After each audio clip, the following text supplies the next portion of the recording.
How you doing, YouTube? Matt Massa Beer Reviews back with... It's that time again. Crazy milkshake time from the boys over at Hop Butcher in the form of their numerous different things. That title could not be more accurate. Because this be a Mosaic, Simcoe-hopped milkshake, double IPA, pale ale, India pale ale, brewed with blackberry, apricot, graham cracker, and vanilla. Because why not? 7.5%. The tasting notes on this beer are ripe apricot, juicy blackberries, honey graham cracker. Yeah. It's a kitchen sink beer. Yeah.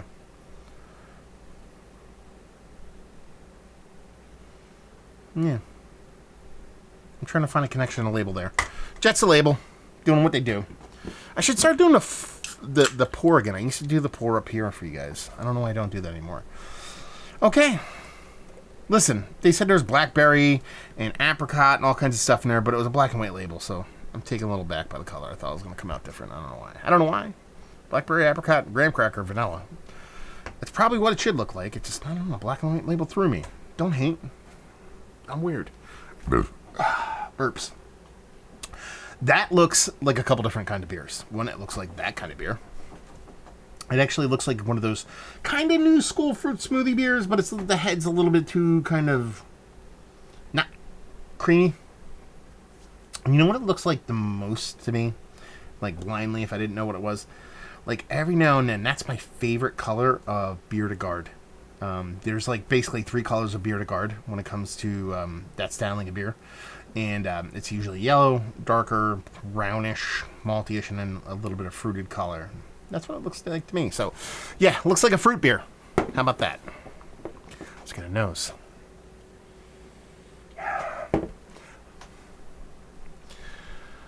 I've never thought I'd say this. It smells like graham crackers. Like, that's like the thing I'm like, okay, you threw graham crackers in there just to throw one extra ingredient. That's the, you know, the preconceived notion that we shouldn't bring to reviews and be like, okay, the hops I'm going to get the lactose like crazy, you know, with all the fruit and all that stuff. And I'm like, just throw the graham cracker in there for just the sake of conversation. Oh, it smells like graham cracker. I mean, you get that lactose, but it's not heavy-handed. Kudos on you, Hop Butcher. The graham cracker is probably the biggest thing in there for me.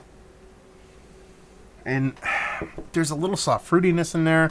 I couldn't even tell you that it's overt in one direction for the hops or the actual fruit itself. There's a small red berry portion there that I think is not coming from the hops, so I think it's a little bit more kind of fresh fruitiness. Yeah. It smells really nice. I thought it was going to be one of these super lactose to the T crazy Hop Butcher ones that I'm like, okay, this is more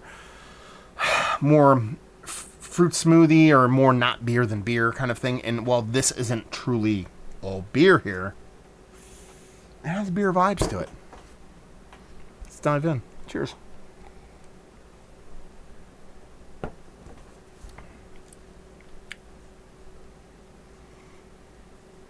I like that. It's still in that kind of like the last couple ones I've done from Hop Butcher of this milkshake variety.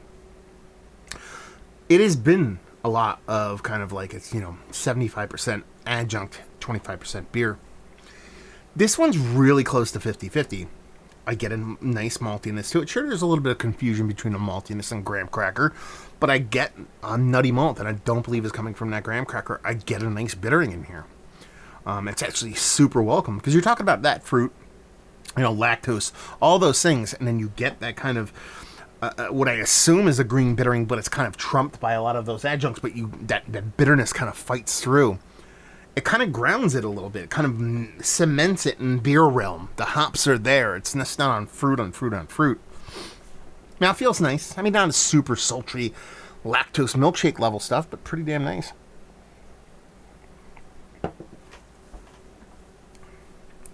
I like this. This tastes like a really fucked with milkshake IPA. And I say that and you're like, wait, dude, no shit. That's what it fucking is. No, but, you know, the last couple of these I've gotten from them have been so, you know, creamy and lactose and sweet and adjuncty that the beer is just almost all but gone. And this one, it still exists. It's there, at least for me. that's what this channel is me talking about beer. Because Hop Butcher's all over the place now. They send a ton of beers to a lot of different people. So, just because what I say is different than somebody else doesn't mean I'm right, wrong, or somewhere in between. Probably wrong, or somewhere in between. But you know what I'm getting at. But I like this. I think it's fun. I think it's tasty. It's definitely not what a purist or a truist or whatever you want to call those people would call beer. But I think it's fun. I think it's tasty. I think it's showy but reserved.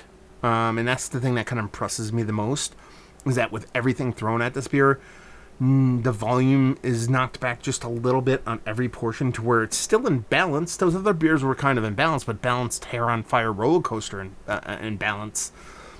This is, while 7.5%, it's not a small beer, it's not just adjuncts like crazy. It's almost like the beer has stayed the same.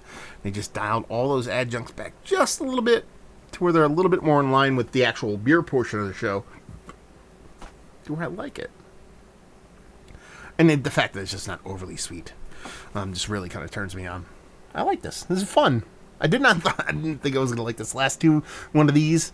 I wasn't a big fan of Hop Butcher. I mean, they weren't horrible, but they just weren't beer. This one's probably my favorite of that kind of, this bunch, whatever the series be called. Yeah, I like that. Let's talk about it. This is one of the better milkshake IPAs I've had as of late. It's worthy of being in conversation. Still not towards the top. There's ones that really do it for me. The OG Strawberry Tired Hands will be King Sugar Fuck Mountain for pretty much ever, because that was the first one I ever had, first one that was ever made. The first batch was ever made. Yeah, I love that one. Their Blaze series, the Blaze Orange Double. I'm more of the OG Blazed Orange, but that one is absolutely bonkers fantastic. So there's ones that do a little bit better for me, but this is up there. Value to availability. Hop Butcher, this has got to be 18 to 20 bucks a 4-pack. Non-brewery only, but goes really quick and leave you with, if you like what we like this beer. If you like these kind of fucked with crazy milkshake level kind of IPAs, but you just want it a little bit reserved. You want it just dialed back just a little bit. It's still interesting. It's still that weird milkshakey thing, but in a very more, I guess, adulty would be the best way to put it, kind of package, to where it kind of works, or at least it works for me. So there you go. Another review in the books. Hopefully you guys enjoyed it.